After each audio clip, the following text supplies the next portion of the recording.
Hi everyone. Hi, welcome to today's session on data representation with Excel. The speaker that will be hosting today at Sriram Consulting and Research Center is Mr. Havish Madhwapati. Mr. Havish Madhwapati is a founder of Havish M Consulting.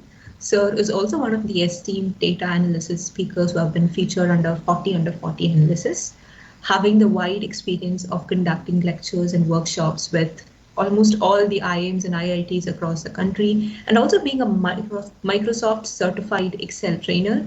Mr. Havish is one of the esteemed speakers that we can have to gain very good hands-on experience on Microsoft Excel today. So on behalf of Sriram Consulting and Research Center SRCC, I would like to extend a very, very warm welcome to our speaker, and we really hope to have a very fruitful session ahead.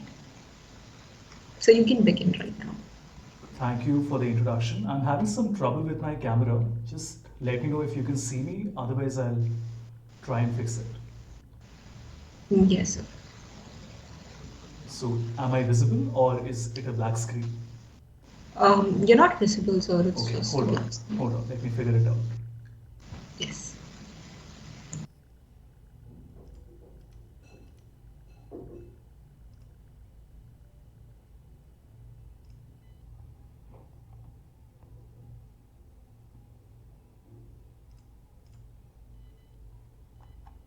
What about now? No, sir, not visible yet. That's You are strange. visible, sir. Sir, All you good. are visible. All good now? Okay, Okay, sorry. Then maybe something on my end. You can begin, sir. excellent. Thank you so much for the introduction. I'll just share my screen.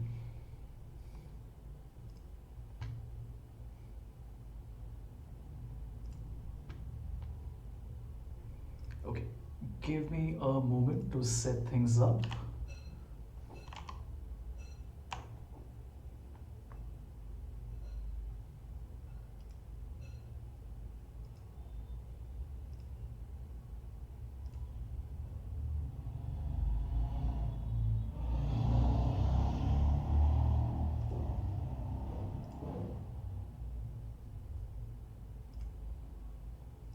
Excellent. We are good to go.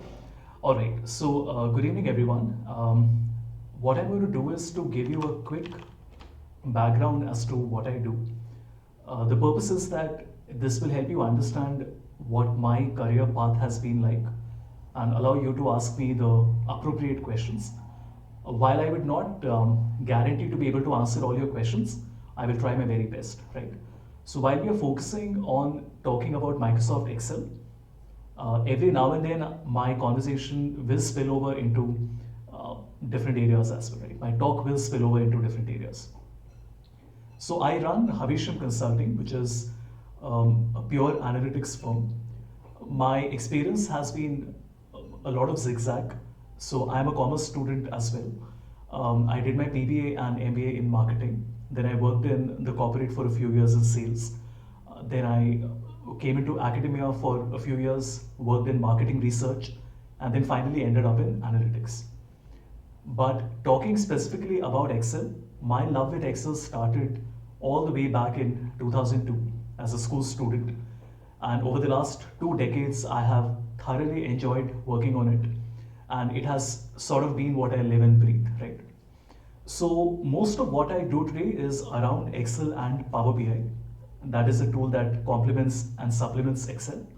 And there is a little bit of work, about 20% of our work is in different technologies. So we do some data visualization on Tableau, we do some data science on Python and R. But predominantly 80% of our work is between Excel and Power BI. On my website, you can see the sort of clients that I work with and the places where I've been featured. You can see the college engagements. So these are different B schools with whom I've partnered for guest lectures, workshops, half credit courses. I judge a lot of competitions here as well. I have also taught the GBO batch at SRCC. So for their orientation that happened in the month of July, I did a 1 month training for them on Excel, Power BI, Tableau, Python, design thinking, right? A little bit of everything. I also have a YouTube channel by my own name. You can search for it later. I'll also share the link. I have over 670 videos that cover everything related to Excel, Power BI, and a little bit of PowerPoint, Python, R as well. But 95% of the content here is on Excel, right? Okay, with that out of the way, I want to talk about the different components in Excel because there's a lot of question around it. A lot of people don't even realize what all is in the scope of Excel. So when you talk about Excel, of course, you have formulas and functions.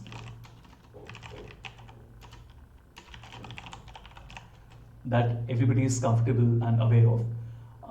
This refers to VLOOKUP, pivot table, indirect, offset, match, address, all the functions that you can think of. And there are more than 500 of them on Excel. Now this is what Excel means to 99% of the users, right? Formulas and functions. And you try and get better at it. Learning how to write more complex formulas, how to create better models, reduce errors, so on and so forth.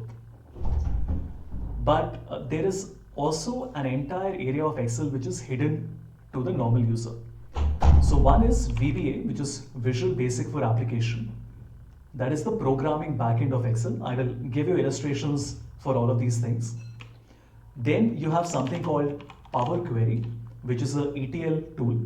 It allows you to extract, transform, and load data from a wide variety of sources on Excel. Then you have Power Pivot. Power Pivot allows you to work like a RDBMS, like a relational database, where different data sets can be connected together and you can create a model between them. Then you also have TypeScript and JavaScript. These are two new languages that now have come on Excel. TypeScript is a language created by Microsoft. It is based on JavaScript, which allows you to do automation and programming on Excel. And then of course you also have Python integration with Excel. So a lot of this might seem new to you because we only think of Excel as basic, intermediate, advanced level for formulas and functions, but it's a lot more than that, right? So I want to give you a few of these examples. Let us start with Visual Basic. So I'm going to open an Excel file, right? Now, Excel has a development backend. So everybody is aware of cells and rows and columns. But then I have something called the Developer tab, which I'm highlighting here. The Developer tab is available in all the versions of Excel. This has been there for 30 years, but this is hidden by default. So you have to go to File, Options, and then you have to go to Customize ribbon and then select the Developer tab here. Now, why is it that Microsoft has hidden it from the average user? Because they realize that the average user does not know programming. Even though Excel is used by 715 million people around the world, it's the most popular tool. It's a very small percentage of people who are even aware or competent or capable of being able to work on programming. And the reason for that is that programmers and engineers don't work with Excel a lot. And people who work with Excel who are in business, let's say a chartered accountant, somebody who's at a Big Four in a consulting firm, they would not really have know-how of programming. So that is that, if you think of it like a Venn diagram, it's a very small sliver where you have people with programming knowledge and business knowledge who are able to work together. Anyway, so I enable the Developer tab and when I click on it, you can see that this is the integrated development environment which is behind Excel. So even if you have not worked on Visual Studio, I'm sure all of you would have heard of it. This is how Visual Studio looks. It's a development environment where I can build my own code, right? Like this, there are lots of different IDEs available. This is the IDE which is inbuilt in Excel. You don't have to install anything separately. How does it work? Let me give you a very small example. This is my workbook. I will insert a module, and in this module I will write sub. So sub is for a subroutine, and I will say show my name, and then I will say that I want to show a message box which says hi, this is, okay? So that is the text that I want to be displayed, that it is hi, this is. Then I will add a new line, and then again I'll say application dot username. So even if you don't understand it completely, you would still be able to follow what we are doing, right? We want to show a message box that will tell the user, hi, this is, and pick up the username. Let's see how this works. So when I go back and I insert a shape, and on this shape we assign a macro, show my name, you can see that I click, and how cool is that? It opens a message box saying, hi, this is Havish Madhupati, right? Now this is of course a very silly example, but let me show you something more advanced than this. So I have created my own tab on Excel called Havish M Consulting, right? What features have I added to this tab? These are features which are not natively available on Excel. For example, I have something called split screen, which allows me to break my Excel into two parts like this. How cool is that? So imagine you're working as, a lot of you will become, I don't know, maybe some of you are pursuing CA, some of you are going to end up becoming accountants or finance students, right? So imagine how useful this is, the ability to reconcile two sheets or two different workbooks, right? So I can work on two different sheets at the same time, and I can click on join and it rejoins both of them. Let me show you something else. So imagine that you have written a number and you would like to convert it into rupees. So I've created my own function on Excel called convert to INR, and this will convert it into rupees. So cool, right? These are not inbuilt by Microsoft, but these are functions that I have created. At a more advanced level, you can even create your own software inside Excel. Let me give you an example. So you can look at, which one should I show you? You can look at any one, it doesn't matter which one. So see this. So this is an entire purchase order form that we have created on Excel. Look at this, right? It's just like a software, right? And the software is running entirely, look at this. The software is running entirely within Excel right now. Let me prove it to you. See, this is the Excel file, and this is my application board. So I'm running my entire form here. Like this, of course, there are lots of examples available.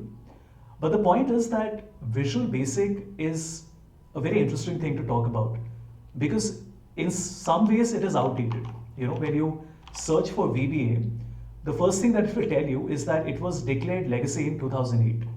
So after 2008, there has been no active development on Visual Basic. So in some ways, Microsoft has given up. They've said this is an old language. We don't want to continue supporting it. But it is still installed on every computer that has Microsoft Excel in it. And that is 75 crore people around the world work on Excel, right? Think of any organization where they're not working on Excel. I dare you.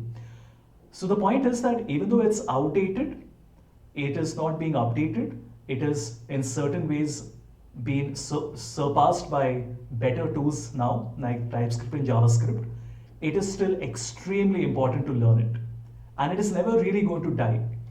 And the people who need it the most are people in finance, right? Marketing, HR, supply chain can probably get away without it. But if you are in finance, if you're working with a KPMG, or BCG, or Bain, an EY, or Deloitte, and Accenture, you have to learn VBA. That is not to say that they all do work on it. Maybe only 1% of people know how to work on it, but this is a brownie point, right? I mean, if you know how to work on it, it immediately gets you additional brownie points. And I would know because I've conducted over 250 trainings at the Big Fours. And for the last year, I have been doing trainings at DE Shaw, which is one of the most prestigious market investment banking firms, right? Okay, so this is Visual Basic. Next, I want to show you Power Query. So I don't know how many of you have encountered this problem earlier, but if you have a PDF with you, right? So I'm opening a PDF here. Let us say something like this. Nothing special. It's a standard PDF. It is not a scanned document. But before we had Power Query in Excel, I would not have been able to get this PDF on Excel. And you know why? Because even though it allows me to select everything, as you can see, I can press Ctrl C, come back and do Ctrl V. It is not coming in the manner I want, not even close to that. It is just putting everything in a single cell. And this is a problem people have faced for over 2 decades. What can I do now? I will just copy the path of that folder. Okay. We will go to data and I will select something called get and transform data. So this tool is called Power Query. So get data and Power Query, okay? So I will say from file and then from PDF. And I will just put my path here, select one of the PDFs, click on import. And you notice in under a minute, I'm able to connect to the PDF, select the table I want, click on load, and there you go. I've got the data exactly the way I wanted. And this is beautiful, right? Because earlier you would never have been able to do something like this on Excel. But it gets even better than this. Imagine you want to automate your tasks, like you have to do this with 30 PDFs. By the way, this is a project I did for the Ministry of Power, where they had thousands of PDFs across multiple folders, as you can see, right? So all I have to do is I'll select the path once more, and I will come back. I will select data, get data from file, and then from folder. I will put my path here. I will select one of these folders, click on open. Now what it is going to do is it's going to give me a list of all the PDFs that are available. I want to combine and transform them. And then I select the particular table that I want. Let's say that's table 001, and I click on OK. Now this new window that has opened up, it is called Power Query Editor, right? Some basic cleaning might be required. For example, there are these null values, so let me remove that. Everything looks great. Let's close and load. When you load the data, it goes back to Excel, and there you go. Again, in under a minute, I managed to combine 30 PDF files like this. And you know what? It is fully automated. Right now, I have 124 records. So tomorrow, if I say that, you know what, there are some more PDFs that I'm adding. So I'm just selecting this and adding it in the same folder. All I have to do is to come back and refresh. So I will say right click and refresh, and just watch this. How cool is that? Without having to move an inch, it has automated that process, and the moment you refresh, the additional rows get added as well, right? So I've shown you a couple of things. I've shown you Visual Basic, which is the programming backend. I will also illustrate to you how JavaScript and TypeScript works, and I've shown you Power Query, right? So we'll take a small pause. If you have any questions, you can ask me, and then I'll continue.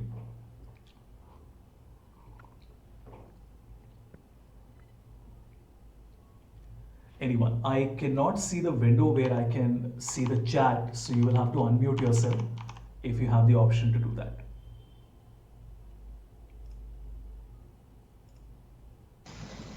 Guys, please feel free to ask any questions if you have them at this point. Okay, so we can continue. We'll just deal with the questions towards the end. Okay, we won't have time towards the end because, you know, as a student, you have to be very greedy when it comes to people who you meet from the corporate. So you have to make the most of an opportunity like this, right? So if you have a question on your mind, ask it without wondering, is it a good question? Is it a bad question? Is it a silly question? Right? So make sure to do that. Okay, so this is how Visual Basic works. This is how Power Query works. Let me also show you how the new functions on Excel work, right? Let us say we have Tata Motors, and I want to get the stock history for Tata Motors from the 1st of January 2021 to date, right? So let me say 31st December 2021 for a 12-month period.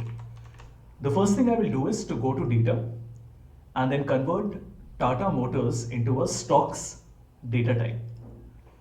And because Tata Motors is listed on multiple indices, you can see that we have NYSE, BSE, NSE. Let me select Bombay Stock Exchange. And this is so cool, right? Because now I can select Tata Motors and I can see details for Tata Motors. So what you see right now is being powered by Refinitiv, with whom Microsoft is partnered. And this is essentially a web page that is being rendered on Excel live right now, okay? And if I want to get the stock history, all I have to do is I will say equal to stock history. I want to get Tata Motors. I want to get the start date, and then I have the end date. Then I have monthly interval. I want to show the header. I want to get the date. I want to get the open. I want to get the high and the low and the close, right? So OHSC. And once I do this, in one click, it gives you the entire history for Tata Motors. How cool is that? So A, there is no manual work where you have to go to Equity Master or Money Control or Bloomberg to get this data. And B, you don't have to repeat that process, right? It's fully automated. When the month changes or the name of the stock changes, it will automatically get updated. Okay, now the question is, but how are these things even working? How is Microsoft able to get this information off the internet, right? For this, let me show you how TypeScript works. So a little bit of background on this. So TypeScript is a language that has been created by Microsoft. It is being maintained by Microsoft, and it is a superset of JavaScript. So basically it's like JavaScript. It is a programming language, not a framework, but it has some differences, right, compared to JavaScript. Both of them will work in Excel, so you can use either JavaScript or TypeScript. Let me give you an example.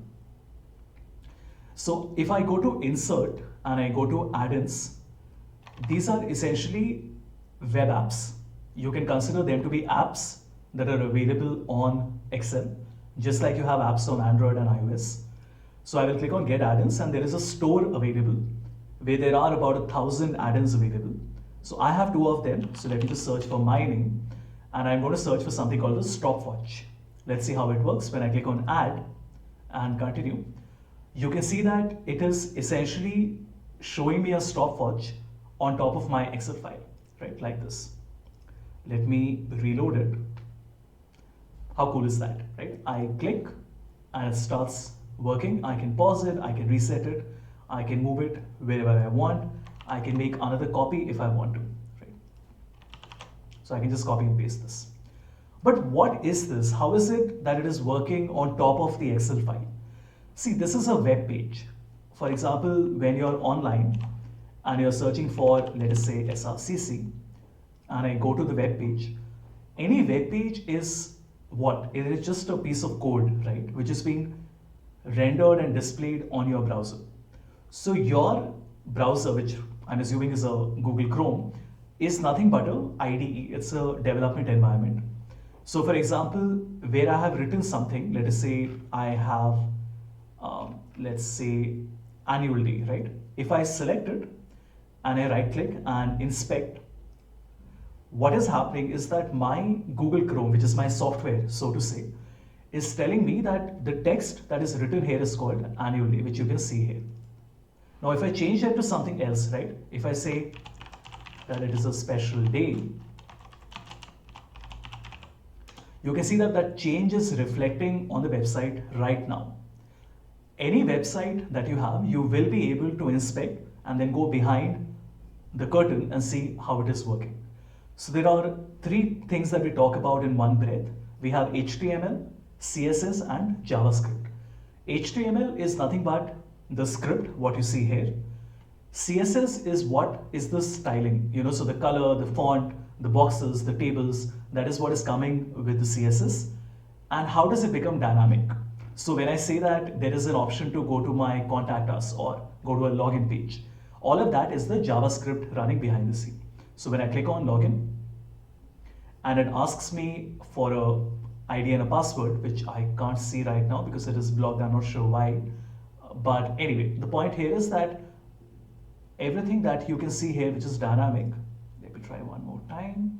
Okay, so when I put this email ID and this password and I click on login, what is happening? How does it know whether I am a valid login or not? It is going to check it against a database which has been saved somewhere, isn't it?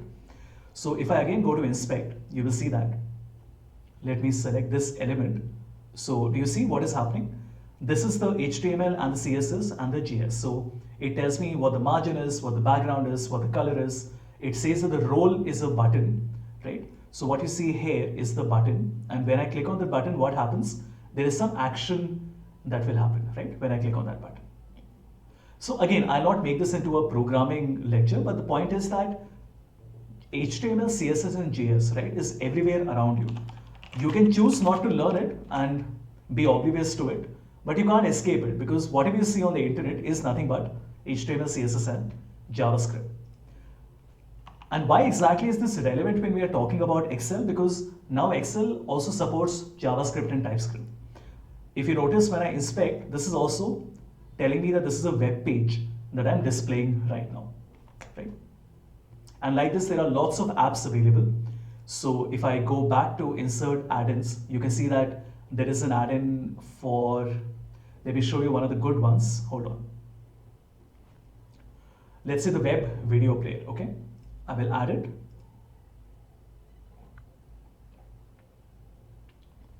Even though this is a paid add-in, you can at least, you know, experiment with it for free. I'm just going to zoom out a little bit.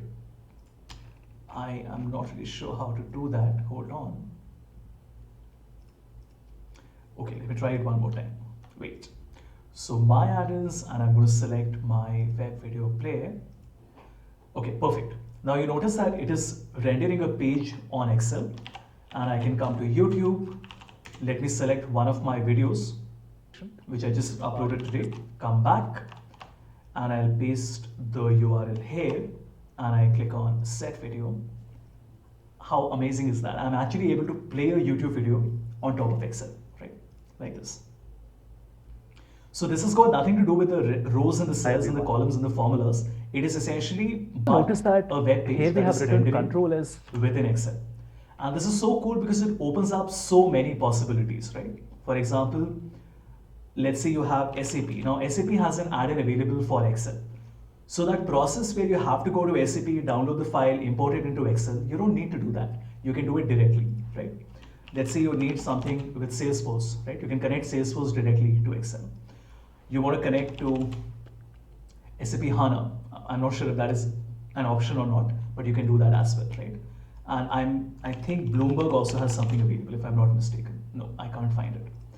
Right? Anyway, but you get the idea that there are so many of these add-ins available. And this is just the early days, right? With time, they will keep on adding more and more stuff in.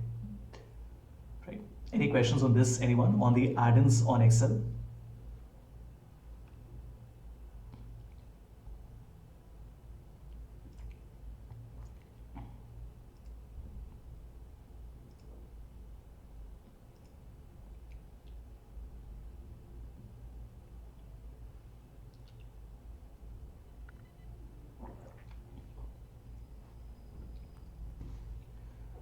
All good? All right. Okay, let's now look at TypeScript, right? So to show you how TypeScript works, I'll have to go to office.com. Now VBA cannot work on the internet because it's a very old language and it was never really meant to work on the internet, right? So I just want to show you VBA versus TypeScript, and let me find an image where I can explain this. Hold on. How do I find it? Wait, let me go to Medium and find one of my articles which talks about, you'll have to give me a moment, using let, Excel formats, lambda, command prompt, icons, count arrows, Power Query. I'm sure it must be here somewhere. VBA on the web, found it. Right? So if you notice, before, let's say pre-2014, when JavaScript was not yet a thing on Excel, we used to use VBA, that is the programming backend, which I just showed to you in the first illustration, right? And that is something that was used by end users, not by enterprises and developers. Enterprises and developers would use COM add-ins. Basically, you create a VBA code or a set of VBA codes that you're deploying across the organization, right? Now what has happened is that they have shifted to the cloud, right? And Excel also now supports JavaScript. And Office scripts is what we are using, which is another term for TypeScript. And for the developer, you're using web add-ins, like the one I just showed you, that Salesforce, SAP, My Stopwatch. So Office scripts is what I want to show you right now. So when I come to office.com and I open one of these workbooks, I'm not really sure why it's asking me to sign in. Okay, that's peculiar. Give me a moment, everyone. Yeah, there's some problem. Let me just open a new workbook. Okay, this is not the correct ID, so how do I show this to you? Just give me a second.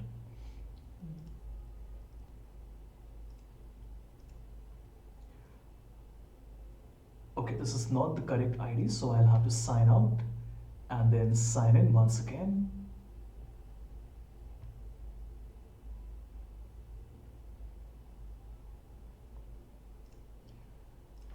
All right, let's give it another shot. So I go back to office.com and it says welcome to your new office. No, I don't need all this. Okay, once again, let me sign out. Okay, perfect. I hope it will work this time. Excellent. So I'm going to sign in with my enterprise account, and it is still forcing me to sign in using this. Give me a moment, everyone.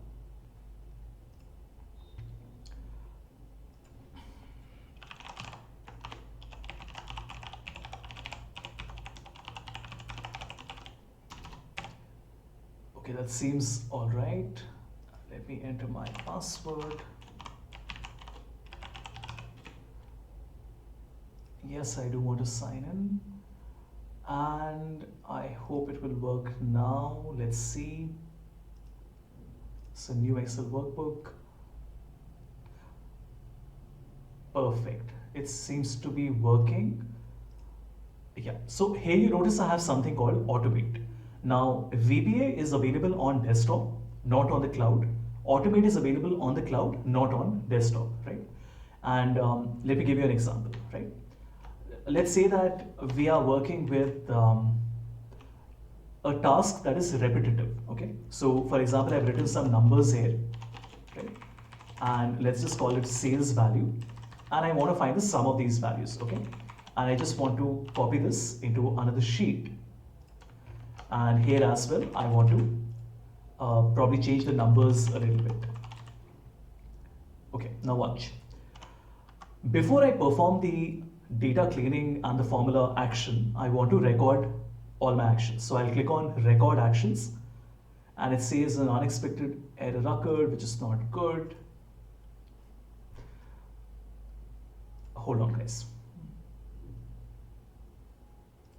Okay, it's quite irritating. Let me see if I can at least show you one of the, this is an incognito window, no? So it might be giving us some trouble.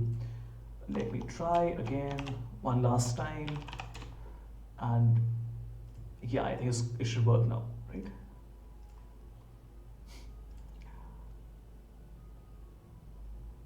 Nope, that is not helping us.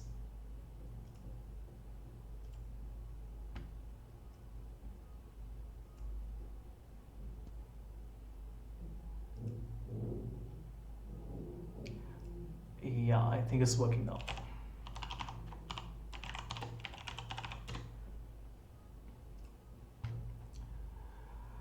Okay, so it took us a little bit of time, but I hope I'll be able to show it to you now. Perfect. Okay, so watch this. I'm going to go to Automate, and it seems to be working now. Yes. So I can now start recording. It is already recording. So I will select B1 and I'll press Control B, which all of us know is for bold. Now do you see what happened? It said bold B1. Then I select everything and I will go to home and align everything in the center. Right?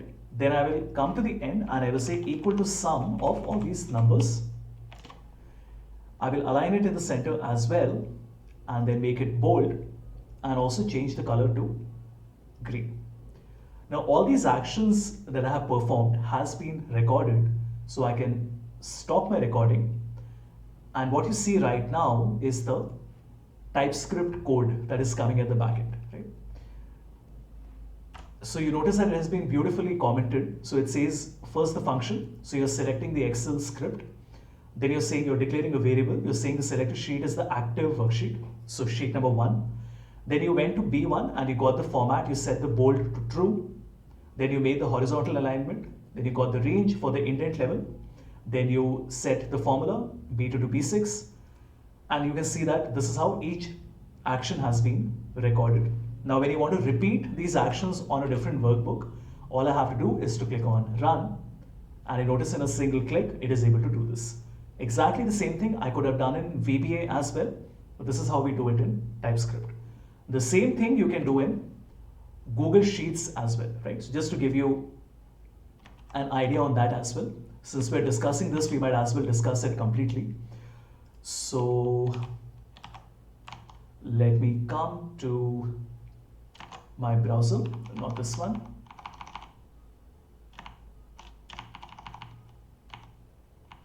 Okay, I'm not sure why my browser is not visible. Doesn't matter, I'll open it one more time. So let open Gmail and then go to Google Sheets. You know, any of you who are thinking, but Google Sheets is not really an alternative to Excel. It isn't, but Google Sheets is still a very powerful tool, right? And the point of showing this to you is to drive the point home that you have to learn coding. I don't care if you're Eco Honors, BA Honors, whatever BCom Honors. The fact of the matter is that the world is about coding. I teach at so many different organizations. I mean, if you look at my calendar, you can see the sort of organizations that I teach, right? I'm doing a training for Adani right now, for Adani Power. I have a training with Cvent tomorrow, which is the world's largest event software company. I did trainings with Indian Oil earlier this month, a couple of weeks back. Last month I had trainings with Volvo, with Bajaj. The point I'm trying to tell you is that you have to learn coding. People with 15, 20, 25 years of experience, even PSUs, are today learning coding because they realize that you have to, right? You don't have a choice. Things were different 10 years back. When I did my MBA, it was 2009. It was different back then. You had a choice whether you want to be in this area of programming or not, but you don't have that choice anymore.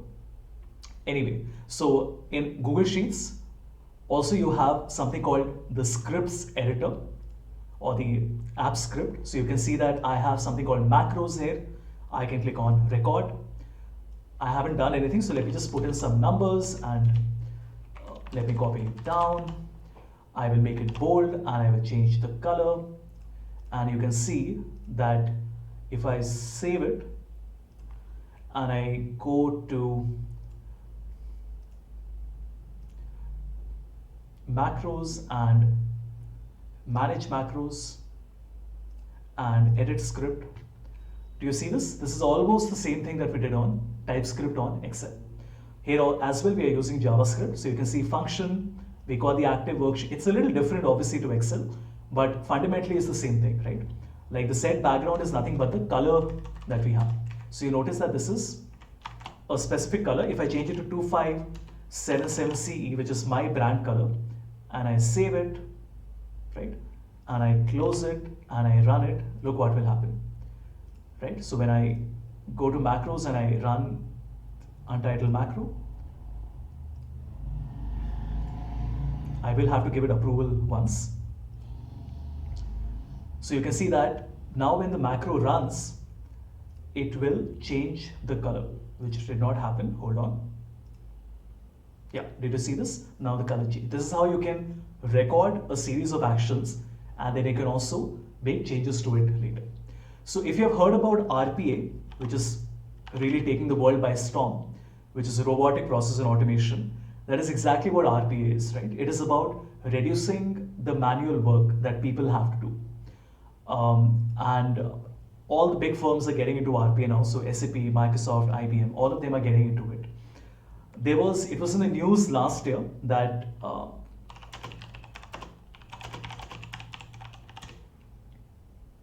look at this. This was about 6 months back. I think this was in the month of June last year. It said, and this was everywhere, okay? It said that 30 lakh, okay, 3 million jobs are going to be slashed this year in 2022. Why? Because of automation. Look at this. Because IT companies realize that they can save $100 billion annually because they don't need people, right? They don't need people to do manual, menial tasks, which your system can do much better, right? So that is the point here, right? So all these low-skilled services in BPO especially, you can see that RPA will be able to automate it, right? And this is not just made up, right? I mean, it was in the news, it's right in front of your eyes. Like I do this for a lot of my clients. Let me show it to you. So I put this on Medium. It was on how to, hold on. Look at this. How to rename all the files in a folder. So let me build a picture in front of you. Let us say that you have a folder. If it's not opening, I'm not sure why. Let me just refresh the page. Let us say you have a folder which has a number of files in it. Let's say there are 50 files in it, right? And what you would like to do is to rename all of them. Now you're going to do it manually, right? Press F2, rename, F2, rename. So what I've done here is, if you notice, I want to rename all of them with a serial number. Now it seems like a very simple task, no? I have to go to each file and add 1, 2, 3, 4, 5, 6, 7, 8, 9, 10, 11, like that. Imagine if you have to do it manually with 1,000 files. How are you going to do it? You will end up doing it manually, isn't it?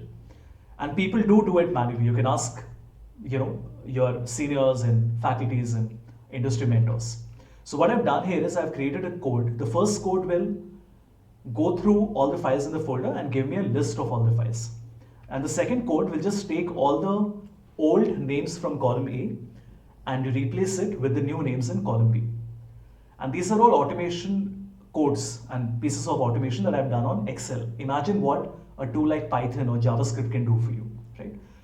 You should definitely go to Medium and have a look at it. For all of these examples, you can see that my codes are there on GitHub, which is where developers put their portfolio. And there are YouTube videos as well, which explain to you step by step how these codes work and how to use the codes. Okay? All these links I'll be sharing at the end. Okay, so I've covered quite a lot. Let's take a small pause. Let me know if you have any questions, and then I'll continue. I know it's a lot of information, but you have to be able to keep pace with it.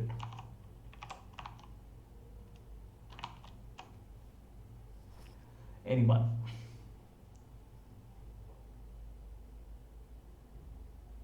Sir, Yes. I had a doubt. Tell me. So when you talk about learning languages, should we try to learn all of them, JavaScript, CSS, and the others? No. You should not. You need not, and you cannot. Right? It's not possible. Nobody. I mean, in programming, we refer to this as a polyglot. Right? So somebody who works on multiple languages and is able to transfer their learning from one to the other is what we call a polyglot. So there's a. So we should look to master one language at our student Yeah, level. so not just as a student, I mean, sure, I mean, as an undergrad, a postgrad student, the languages you should be learning are VBA, Visual Basic, and JavaScript, right, and Python. And to what extent should you deep dive into it? Should you learn it as a pro or should you learn it at a very high level? I can't answer that because it depends on what your career path is going to be like. If you're in finance, then learning VBA is a must, right? You don't have a choice. If you're not in finance, then it's optional. It will help you, but it is not mandatory. JavaScript, I personally feel everybody should learn because everything around you is JavaScript, right? How applications work, how the internet works, how Excel works is all on JavaScript now. It's one of the most pervasive things out there, so you have to learn it. And then some basic Python as well, right? So basic Python, basic JavaScript should be more than enough. Okay, sir. Thank you. Right? And to make all of you feel better, I am a commerce student, okay? I was a very bad commerce student, let me tell you. I did my BBA in marketing. I did my MBA with a major in marketing and a minor in finance. Of course, I was very studious because I was a gold medalist in college, but the point is I never studied any IT in my life. I started coding at the age of 27. I'm 35 now. So it's been only 8 years that I've been programming. Till 2014, I knew nothing of programming.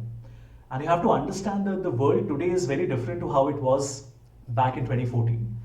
When I was an MBA student in 2007, YouTube was only 2 years old. You know, it's almost laughable to think about it, but there was no educational content on YouTube back then, right? I mean, we did not have smartphones where we could watch YouTube. So the point I'm trying to get across to you is that it was very different back then. There was not a defined term for data analytics and data scientists and all of that. So today it's very different, you know. If you speak to people with 10, 15 years of experience, their journey and their thinking is going to be very different. Somebody like me, because I have had to learn it and continuously improve and expand on my skills because I have realized the need in the market, right? I have written 20 books. This is my 20th year working on Excel. And I still have to learn Excel every single day. Look at the number of bookmarks I have on Excel. Just see this. Why do you think I have to read so much on Excel? Is it because I am not good at what I do? No, I'm exceptionally good at what I do. I was a 40 under 40 in analytics for VBA. I'm a VBA specialist, okay? I'm the guy companies call when their lead developers are not able to figure out solutions, right? So I'm really, really good at VBA. But I still have to continuously update myself. You know, just earlier today, if you notice, I wrote an article on Medium on how to create your own ribbon on VBA. Look at this. Just an hour back. Excel macros with custom ribbon in XML. So if you want to learn how to write VBA codes, if you want to learn what is XML, how do you put your own ribbon on Microsoft Excel, everything is here, right? I've explained everything step by step. The video is there, the files are there. So there is no dearth of content. You have all the content that you would ever require. So if you want to learn programming, you can go to Free Code Camp. And there are 1200 videos available here. I mean, you will never be able to watch all of it. And look at the size of some of these videos. 3 hour, 2 hour. There are certain videos that are 10 hours, 12 hours. Across different tools, across different skill levels, you will find everything that you need. If you want to learn Excel, there is a guy called Bill Jelen. Bill Jelen is called Mr. Excel. He has been working on Excel for over 30 years now.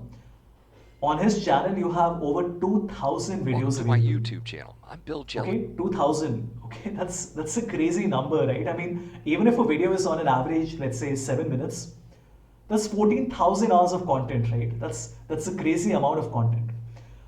So the point I'm trying to make is that there is no dearth of content. The only thing it takes is A, a lot of effort, and B, a lot of skill to realize how to learn. You know, simply saying that I will work very hard and this weekend I'm not going to do anything else but I'm going to study is not enough. You also have to learn how to consume content. You know, because you have so much content with you, how should you learn? You know, that is also something you should think about. In fact, this is an article that I wrote because, you know, I teach at so many schools and students ask me this question all the time. So I actually wrote this on how to complete online courses. Hold on. I think this was how to finish online courses, right? So I spoke about certain suggestions. You know, one is that audit the course. Before you invest your time in doing a course completely, even if you're paid money for it, at least try and understand, is it the right course for you? Never have a buyer's remorse. If you have paid 1,000 rupees and you feel it's not a good course, don't do it. You know, in economics, some of you I'm assuming are eco students, right? We always say that logically, you know, when you think about a customer's psyche, if you have purchased food and the food is bad, will you still consume it because you've paid money for it and there is an opportunity cost that you put into? Of course not, right? Because it's bad for you, right? You're not going to eat it. And from an economics standpoint, we also say that we will consume the food we have ordered, even if we are full, because we have paid money for it and we don't want it to go waste. Don't do that. You're not going to harm yourself because you want to save money. It doesn't make any sense. Similarly, if you don't like the content, if you don't like the course, don't do it. It doesn't matter if you have paid money for it. That's one. So quit the course. That is a better idea. Do not be a completionist. You know, I don't want to use such language here, but you know, the point here is that F ... perfection. That's what you read from a lot of articles on HBR and, you know, mentors and coaches. The moment you say that you want to be a perfectionist, you're never going to complete tasks. You have to understand you can't do everything at the same time. Do not be a completionist. If you feel that a course has given you what you were expecting from it, don't watch it completely. Redundancy is good. Sometimes you have to watch the same content multiple times so that you understand it properly. Go slower than usual. Never be in a hurry. Do it once, do it properly, right? Fiddle with the speed setting. Try to increase or decrease the speed if you feel that it's too slow or too fast. Anyway, I'll not read out all of these things. It's already there. You can go and have a look at it. Like, I really like this quote by Zig Ziglar, which says that people always say that motivation doesn't last. And the point is that neither does bathing. That's why we recommend it daily, right? So if you say, but I'm not motivated, always remember, you people, right, are never motivated before you start something. You only get motivation after you start something, right? After you start and you spend 5 minutes on it, you realize that, oh, I can do it. I've started it, so let me complete 5% today. But if you haven't even started, you're never going to be motivated. And that is the biggest problem. We always say first 2 minutes is what matters. If you're able to spend those first 2 minutes doing a task, then that will drive you towards spending another 2 minutes on it, right? It all sounds very philosophical and what you will get of of quotes on the internet, but at the end of the day, you have to realize, right? Inertia happens to everyone. We all feel lazy and there are things we don't like to do. But you have to, right? You have to get out of your comfort zone and do it. Anyway, the point is that coding is a must. All of you have to learn it. Excel, PowerPoint are two tools that you can't get away without. You have to learn as much of Excel and PowerPoint as you can, right? Be like a sponge, absorb as much as you can. It doesn't matter what your peers know, what your seniors tell you, what your faculties and industry mentors tell you. You know in your heart that these are skills that will hold you good for the rest of your life. If I'm teaching people with 15, 20 years of experience how to work on Excel, that clearly means that these are not things you can learn on the job, right? You have to learn it yourself. You have to proactively put in time and effort and energy into learning it, right? So, today is as good a day as any other day. Don't wait for February to start or April to start or the semester to end. You have to start today, as simple as that, right? I'm assuming most of you will go into higher education.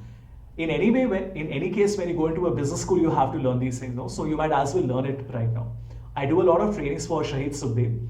So for the BMS batch, a lot of their students do live projects with me. They are extremely proactive and they work really hard, and I've had very good experience working with them. And I'm amazed to see the sort of content that those guys are preparing, right? And nothing comes easy, right? There are no shortcuts to success. There is no silver bullet. It's just hard work, right? If other people are working 3 hours, you have to tell yourself, you know what? I'm going to work 10 hours on it. Okay, before I take more questions, I just wanted to show you what is Power BI. So Power BI is a data visualization tool. It is a complement and a supplement to Excel. It is not a replacement. It works in tandem with Excel. This is how it looks. And Power BI is very new. It was introduced in 2015. It has only become popular in the last 2-3 years. But as of today, 97% of Fortune 500 are using Power BI, right? This is how the tool looks, everyone. It's a free tool, completely free of cost, and it's created by Microsoft. What can you do on Power BI? Look at this. It looks very nice, doesn't it? It's an HR dashboard. I can see salary, age, headcount. Look at this. When I take my mouse on the box, do you see another chart pops up? This is the power of Power BI. Everything you see here is dynamic. And you can't do such stuff on Excel, no matter how good you are with Excel. Excel doesn't give you the tools to be able to do something like this, right? Look at all this. So these are all dashboards that I've created on Power BI, and they have been embedded on my website. Like, I just created this yesterday. So what we're looking at here is a map for all the cities, and I can just click on, let's say, Rajasthan, and I can see all the cities in Rajasthan and the sales and profit. How cool is that? Right. Okay. Again, I'll not walk you through all of these, but you get the idea. So I want to see the sales for, let's say, Germany. I can literally type, and you notice it is showing me the sales for Germany, right? Then I have heat maps. From a marketing analytics point of view, so I teach at Amazon and Flipkart. We want to understand customer analytics, right? So we are able to actually zoom in to a customer segment and try and see how the customers are performing, right? This is another report that I've created where we have cost of acquisition. So the amount of money I'm spending on acquiring new customers, right? So these type of things, look at this one. This is a dynamic chart, so you can actually see the movement from one week to the next, right? How cool is it? So such things will never be possible on Excel. You have to learn Power BI to be able to do this, which is what I teach at a lot of business schools as well. So yeah, I think Excel, Power BI, I will put in one bucket. Basic JavaScript and basic Python is what you need. Excel, Power BI and PowerPoint. Let me put three things together, and then basic JavaScript and basic Python. I think this is the combination that I would recommend to most of you. Great. All over to you. Any questions that you have? Yes, sir. You also mentioned Tableau initially. So could you elaborate the difference in Power BI and Tableau? Right. So you don't really need me for that, because you can always Google Power BI versus Tableau, and there are lots of articles that talk about it. Tableau and Power BI in one way are competitors, head-to-head competitors, like a Pepsi versus Coca-Cola, because both of them allow you to do data visualization, and they are number one and number two in the market, right? So if you look at the Gartner Magic Quadrant, you can see that 2021 we had Power BI, which was, this is 2019. Hold on. Why can't I find 2021? Okay, Power BI is number one, Tableau is number two. The 2022 report is going to come out in February, next month. So these two are the largest in the market. Then you have a lot of other competitors as well. So like I said, they are competitors. Tableau is owned by Salesforce. Salesforce also owns Slack. So organizations like Netflix that use Slack a lot and use Salesforce, they use Tableau. There are certain companies like Pepsi that are using Power BI, but a lot of organizations use both of them, right? They are, like I said, they are competitors. They offer similar functionality in terms of dashboarding, but there are differences as well. So Tableau is much better at the visualization. For example, if you look at the Tableau gallery, and if you see the type of visualization that people have created on Tableau, I mean, look at these. These are amazing. These are almost like designs, right? You can't do this on Power BI. Power BI does not give you this level of flexibility when it comes to dashboards. But Power BI has an upper edge when it comes to the modeling, because Power BI is very closely integrated with SQL, with other Microsoft products like SharePoint, Outlook, Excel. That is what makes Power BI stronger. So it's a pros and cons list. Tableau is better at visualization, Power BI is better at data modeling and the ETL. But for a lot of organization, what they're looking at is the integration. So if an organization has been using Tableau for a long time, they would prefer to continue with it. And certain companies who are invested in Microsoft products prefer to use Power BI. Right? But yes, as students, do not learn Tableau. I can't emphasize this point enough, and I'll also tell you the reason why. Number one, jobs out there are not asking for Tableau, they're asking for Power BI. For every Tableau job, there would be 10 times the number of openings for Power BI, 10x. Number two, when you learn Power BI, in any case, you're learning the fundamentals of Tableau as well. So if you learn how to create visuals in Power BI, translating and transferring that knowledge over to Tableau is not difficult. But why is it that you hear more of Tableau and less of Power BI? The reason is because Tableau is much older. Tableau started in 2003. It's 19 years now. Also, I don't know why, but in colleges, when it is taught, everybody likes to talk about Tableau.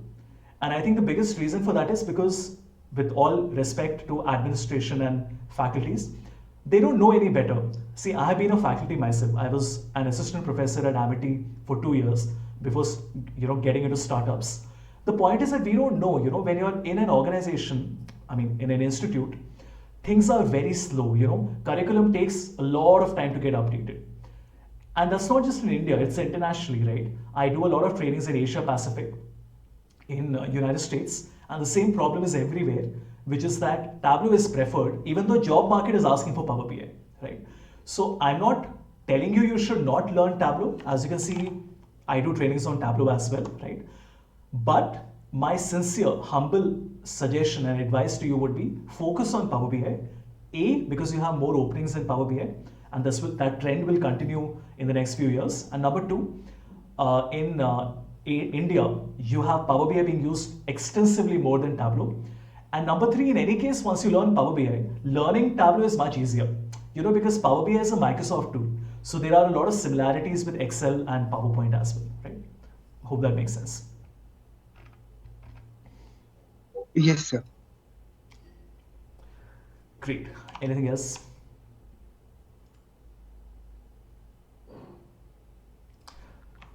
I did not talk about the Python integration, but you can just Google it. There is something called PyXLL, which allows you to run Python inside Excel. I know we've already discussed a lot of things. I don't want to add on more to it, but I just wanted to tell you, just be aware. If tomorrow somebody says, can I do this? You should be able to say, yes, we can run Python on Excel as well, which is what I'm showing you right now. Something called Excel Wings. So Excel Wings allows you to run Python inside Excel, right? Like this. And as you can see, used by a bunch of different companies. Right. Anything else?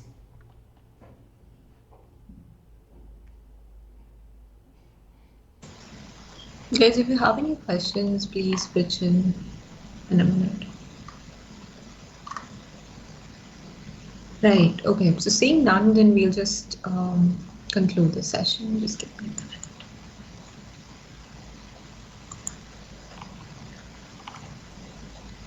Right, great. So thank you so much for having taken out such, taking out time from such a busy schedule of yours and having a very, very pragmatic session with us today. Hiral, do you have any question? Yeah, I would like to ask that in data analysis and also like some people recommend SQL and integration with Tableau. So could you please tell about that? Yeah, that's a very specific point that you're talking about. SQL knowledge is required. I still believe that for most of you, SQL would not be required because that would be handled by those of you who are in core data analytics or data science. A little bit of knowledge of SQL doesn't hurt. SQL Tableau integration is a very specific point you're talking about. I think for 99% of you, you will never, do that in your life. I mean, I've been working in data analytics for such a long time. I have never had the need of integrating SQL with Tableau. Right? SQL is mostly when you are working in IT, which is where you're not dealing with Excel files and text files and CSV files. You're dealing directly with the database. But mostly for data analysts, SQL would not be required because 99% of the time, you will be working with Excel files directly. Right? Like I said, if you learn it at a basic level, it will not hurt you. It will definitely help, but it is not mandatory. In terms of priority, Excel, PowerPoint, Power BI, JavaScript, Python. After that, whatever free time you have, learn whatever you want to do. I also heard about R programming and R Studio. Correct. So R is in certain ways, an alternative to Python. There are a lot of similarities between them. For example, I can do data cleaning, I can do data visualization, web scraping on both R and Python. In a single paragraph, I'll tell you what the difference is. R is a programming language specifically created for data science, right? So if you're a data scientist where you have to do modeling, forecasting, you have to do machine learning, then R is the best tool for you.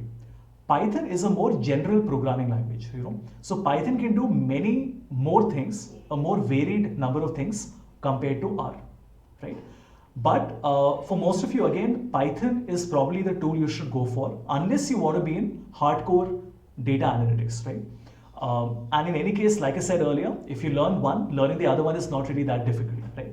Like in Python, we have libraries, and R, we have packages. And I've been through that same journey myself. I first learned Python, and then after 2 years, I learned Python in 2019, and then last year I learned R. So translating that knowledge from one to the other is not really that difficult, right? But if I had to pick one, all my weight would be towards Python. All right, sir. Thank you so much. Right, okay. So with that, we would come to the end of the session. I cannot see any other questions. Okay, great. So thank you so much, sir, because for all of us starting on Excel and other data analysis tools, this was a really very explanatory session on what should be the priority for and why is data analysis really picking up in the world, right? So thank you so much for having given us your time and your effort and everything, and learning it from the best person in the industry is such an honor for all of us. So thank you so much, sir, and hope you have a great day. Thank you. All the best to everyone. Thank you, sir.